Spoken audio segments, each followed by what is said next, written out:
یسریٰ کی نظر کاشان پر پڑی تو یسریٰ نے اسے ڈرائنگ روم میں آنے کو کہا۔ کاشان کو ناچار وہاں آنا پڑا۔ یہ ہے کاشان، فرح باجی، صوبان کا بھائی، جس کا میں نے آپ سے ذکر کیا تھا، اور کاشان یہ ہے میری بڑی بہن فرح باجی۔ یسریٰ کے تعارف کرانے پر کاشان اس کی بہن سے اچھے طریقے سے ملا۔ کاشان یہ عاشر ہے، ہانی کا بیٹا۔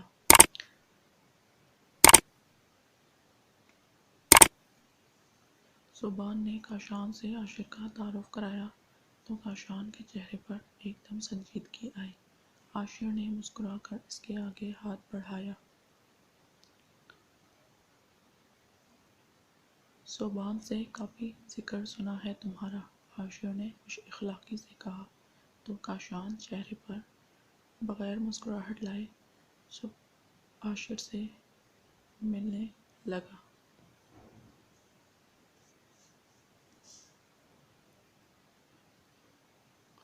ایکسکیوز می، آتا ہوں تھوڑی دیر میں، کاشان کہتا ہوا اپنے روم میں آ گیا۔ اسے فرح یا عاشر کا آنا برا نہیں لگا تھا، بلکہ رنم کا عاشر کے برابر میں بیٹھنا، ہنس کر اس کے ہاتھ پر تالی مار کر بات کرنا برا لگا تھا۔ تبھی اس کا موڈ خراب ہو گیا۔ ابھی بھی کاشان کو اپنے روم میں عاشر کے قصے سنانے اور رنم کے ہنسنے کی آواز آ رہی تھی، جو اسے برداشت نہیں ہوئی۔ وہ اپنے روم سے نکل کر دوبارہ ڈرائنگ روم میں آیا۔ رنم، تمہارے فرینڈ کی کال آئی ہے لینڈ لائن پر۔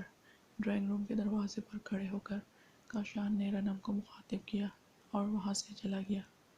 رنم نے چونک کر کاشان کو جاتا دیکھا، کیونکہ کاشان نے اسے پہلے ہی دفعہ کسی دوسرے کے سامنے مخاطب کیا تھا، بڑے فرینک انداز میں۔ ابھی آئی، رنم عاشر اور صوبان کو کہہ کر ڈرائنگ روم سے نکل کر ہال میں آئی۔ اوپر جاتی سیڑھیوں کے پاس فون پر اسٹینڈ رکھا۔ یہ کیا کر رہے ہیں آپ؟ کیا ہو گیا ہے آپ کو؟ چھوڑیں میرا بازو۔ کاشان کے اس عمل پر رنم کو حیرت ہوئی، مگر کاشان کا ایسا پوز کر رہا تھا جیسے اسے رنم کی آواز نہیں آ رہی ہو۔ وہ تیزی سے سیڑھیاں پلانگ رہا تھا، جس کی وجہ سے رنم بھی اس کے ساتھ سیڑھیاں چڑھنے پر مجبور تھی۔ وہ کاشان کے ہاتھوں کی سختی اپنے بازو پر محسوس کر سکتی تھی۔ رنم کو اس کے بیڈ روم میں لا کر اس کا بازو چھوڑا اور بیڈ روم کا دروازہ بند کر کے اور اس کے قریب آنے لگا۔ یہ کیا بدتمیزی ہے، میں بھائیشا کو بولوں گی۔ رنم نے اپنا سرخ بازو دیکھتے ہوئے کاشان کو صوبان کا نام لے کر دھمکی دی۔ پیپر کب سے اسٹارٹ ہیں تمہارے؟ اس کی دھمکی کو خاطر میں نہ لاتے ہوئے وہ رنم سے اپنی بات کا جواب طلب کرنے لگا۔ کاشان کے مزید قریب آنے سے وہ دیوار سے جا لگی اور جلدی سے بولی، نیکسٹ ویک۔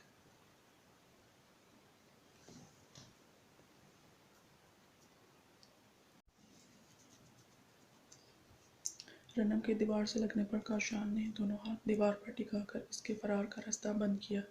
اب تم مجھے باہر ہنستی ہوئی یا باتیں کرتی ہوئی نظر نہ آؤ، اپنے روم میں رہ کر پیپر کی تیاری کرو۔ آنکھوں میں سختی اور چہرے پر سنجیدگی لیے وہ رنم کو بولنے لگا۔ وہ خاموش ہو کر حیرت سے اسے دیکھے گئی۔ سمجھ میں آ رہی ہے تمہیں میری بات یا مزید سمجھاؤں؟ رنم کے ٹکٹکی باندھ کر دیکھنے پر کاشان اپنا چہرہ اس چہرے کے قریب لا کر پوچھنے لگا، تو رنم نے جلدی سے اس بات میں سر ہلایا۔ کاشان نے سرسری نظر اس کی سرخ بازو پر ڈالی، جہاں اس کے انگلیوں کے نشانات موجود تھے، اور روم سے نکل گیا۔ رنم اس کے رویے پر حیران رہ گئی، ساتھ ہی اسے غصہ آنے لگا۔ آخر وہ شخص ہوتا کون ہے اس پر رعب جمانے والا؟ وہ اب بانی کے جانے کے بعد صوبان سے اس کی شکایت کرنے کا ارادہ رکھتی تھی، مگر عصبی بزدلی کی وجہ سے روم سے باہر نہیں نکلی۔ ڈنر کے وقت بھی یسریٰ اس کو روم میں بلانے آئی تو بکس بند کر کے ڈرائنگ ٹیبل پر آئی اور کاشان کے سامنے بیٹھ گئی۔ یہ کیا، ہم تمہارے گھر تم سے ملنے آئے ہیں، تم اپنے کمرے میں جا کر بیٹھ گئی ہو؟ فرح نے رنم کو دیکھ کر شکوہ کیا۔ نہیں آنی، ایسی بات نہیں ہے، پیپر ہونے والے ہیں تو پڑھ رہی تھی۔ رنم کے جواب پر کاشان نے سر اٹھائے بغیر آنکھیں اٹھا کر رنم کو دیکھا تو وہ کھانے میں مصروف ہو گئی۔ چلو پڑھ پڑھ کر تھک گئی ہوگی، کیا ارادہ ہے؟ باہر جا کر آئس کریم کھاتے ہیں؟ عاشر نے مسکرا کر رنم کو دیکھتے ہوئے پوچھا تو بے ساختہ رنم کی نظریں کاشان کی طرف اٹھیں۔ وہ بھی اسی کو دیکھ رہا تھا۔ نہیں عاشر بھائی، آج واقعی تھک گئی ہوں، موڈ نہیں ہو رہا، پھر کبھی سہی۔ رنم نے زبردستی مسکرا کر عاشر کو جواب دیا تو صوبان اور عاشر ایک دوسرے کو حیرت سے دیکھنے لگے۔ رنم، یہ تم ہی ہو نا، یا